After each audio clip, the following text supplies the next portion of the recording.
Oi, gente! Vamos lá começar com mais uma aula. Hoje nós teremos uma revisão de assunto que nós vimos o ano passado. Um assunto muito importante, certo? Que é necessário que a gente retome para nos prepararmos para os assuntos dessa série do nono ano, que são assuntos mais complexos, que exigem um pouco mais da nossa atenção, certo? Então, a nossa revisão hoje, ela vai ser sobre período composto por coordenação. Bom, então vamos relembrar. No período composto por coordenação, as orações apresentadas, elas apresentam independência sintática entre si e são chamadas de coordenadas. Ou seja, são orações, eu tenho um período que é composto, né? Ou seja, eu tenho mais de uma oração. E aí, nesse período, eu tenho orações que elas, cada uma tem a sua própria estrutura. Se eu separar, elas vão manter a sua estrutura sem problema nenhum. Observem aqui nesses dois exemplos que eu coloquei, para ver a diferenciação e a gente conseguir relembrar. Mel chegou em casa e foi para o quarto. Nesse primeiro aqui, nós temos orações independentes, ou seja, elas são coordenadas. Porque eu digo Mel chegou em casa e eu digo foi para o quarto, que é Mel também foi para o quarto. A gente não repete só por uma questão de economia linguística, certo? Então, cada oração dessa tem o seu sujeito, tem o seu predicado. Então, elas estão ali juntinhas para agregar um sentido, mas na estrutura elas não precisariam estar juntas. Já nessa oração abaixo, que eu digo, Mel precisava que eu estivesse com ela ontem, eu já tenho uma diferença. Eu já tenho aqui um caso de dependência sintática.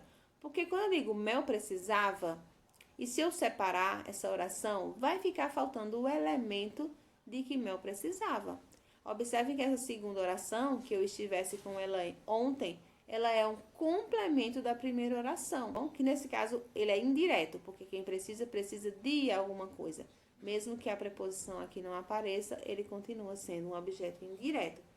Mas o mais importante é entender que ele complementa o sentido da primeira oração, ou seja, ela é uma parte da outra oração, não é uma oração completa, como é no caso das orações coordenadas. Então, é isso que diferencia e faz com que a gente entenda o que é período composto por coordenação. Bom, e aí no período composto por coordenação, nós temos dois tipos de orações coordenadas, que são as sindéticas e as assindéticas. A assindética é aquela que não é introduzida por uma conjunção. E a sindética é aquela que é introduzida por uma conjunção. Como a gente pode ver aqui nesse exemplo. Jade estava nervosa, mas conseguiu fugir. Eu tenho aqui duas orações, elas são coordenadas, são independentes sintaticamente. A primeira é Jade estava nervosa e a segunda, mas conseguiu fugir. Observe que a primeira não tem conjunção. Então, ela é chamada de assindética. A segunda, ela inicia com a conjunção mas, por isso ela é sindética, tá? E essas orações sindéticas, elas são classificadas, né? Nós temos 5 classificações das orações coordenadas sindéticas. Quais são elas? Vamos relembrar. Tenho certeza que vocês lembram, porque a gente estudou bastante isso o ano passado. Importantíssimo que vocês não esqueçam. Temos 5 tipos de orações coordenadas sindéticas. A primeira são as aditivas, que estabelecem em relação à oração anterior uma ideia de acréscimo, de adição, de soma. Por exemplo, escrevi um poema e mostrei-o para minha amiga. As adversativas, elas vão estabelecer em relação à oração anterior uma ideia de oposição, contraste, compensação, ressalva, uma quebra de expectativa. Como, por exemplo, o médico lhe recomendou repouso, mas ele continua trabalhando. Então, nós temos aí uma oposição, uma ideia oposta. As alternativas expressam fatos ou conceitos que se excluem ou que se alternam. Por exemplo, quer esteja com sono, quer não esteja, você vai para a cama agora. Então, nessas duas orações, quer esteja com sono, quer não esteja, eu tenho alternância, certo? Ou você está com sono ou você não está. Então, são ações que se alternam. As explicativas, o próprio nome já diz, elas explicam o motivo da declaração feita na oração anterior. Por exemplo, dirija com calma, porque há muita neblina em alguns trechos da estrada.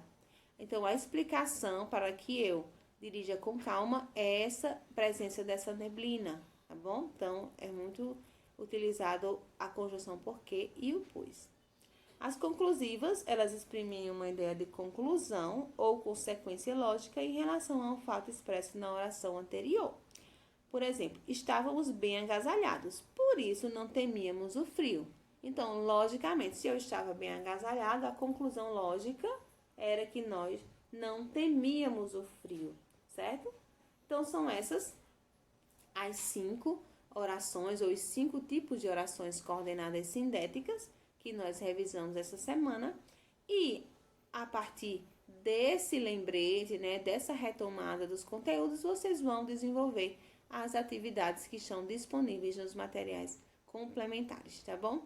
Qualquer dúvida, pode entrar em contato, tá? Tchauzinho!